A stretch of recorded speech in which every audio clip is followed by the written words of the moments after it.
Hello guys, তোমরা কেমন আছো? আশা করি খুব ভালো আছো। আমিও খুব ভালো আছি। তো চলে এলাম নতুন একটা ভিডিও নিয়ে।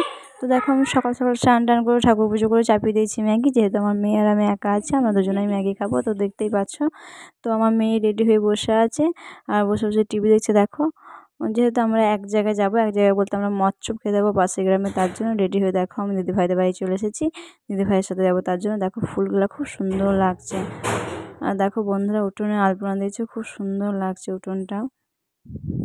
তো তোমরা দেখতেই পাচ্ছ। তো দেখো,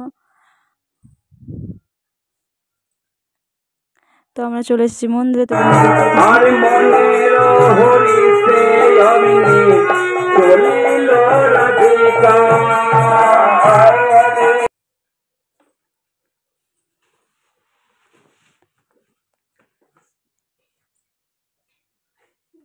তো দেখো কত মেলা বসেছে, কত বলতে সরি, মানে দু একটা এখান সেখান করে মেলা বসেছে দেখো। তো আর এখানে জাম্পিং না কি বললাম জানি না, খুব একটা বসেছে। আর দেখো আমরা ঠাকুরতলা যাচ্ছি প্রণাম করতে। তো দেখো পাশে একটা মন্দির আছে, সেখানে আমরা যাচ্ছি। তাই এটা বলে মঙ্গল চণ্ডীর স্থান। তা কে কে চিনো অবশ্যই তোমরা জানাবে, কে কে এসেছে অবশ্যই তোমরা জানাবে।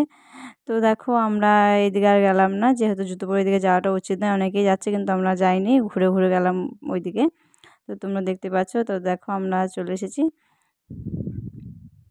তো এখানে কে কে এসেছো, এটা বলে মঙ্গলচন্দ্রের স্থান। তা কে কে এখানে এসেছে অবশ্যই তোমরা জানিও।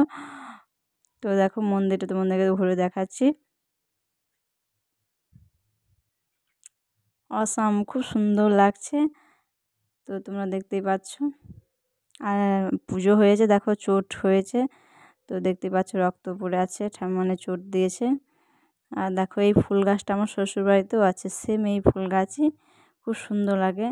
তো তারপর দেখো আমরা রওনা দিয়েছি, মানে যেখানে মানে মৎস্য খাওয়া দাওয়া করছে, সেখানে আমরা চলে যাচ্ছি মৎস্য খাওয়ার জন্য। তো দেখো আমরা সেখানে গিয়ে বসেও পড়েছি মৎস্য খেতে। তো দেখো কত লোক, আমরা অনেক তাড়াতাড়ি চলে গিয়েছিলাম, তার জন্য আমরা প্রথমেই জায়গা পেয়ে গেছি। তার জন্য মানে অতটা অসুবিধা হয়নি, নাহলে প্রচণ্ড ভিড় হয় দেরি করে গেলে। তো দেখো আমাদেরকে খিচুড়ি দিয়ে দিয়েছে, তা খাওয়া দাওয়া করছি। তো তোমরা দেখতেই পাচ্ছ। তো বন্ধুরা, ভিডিওটা এখানেই শেষ করলাম। ভালো লাগলে অবশ্যই লাইক কমেন্ট শেয়ার করে দিও। বাই।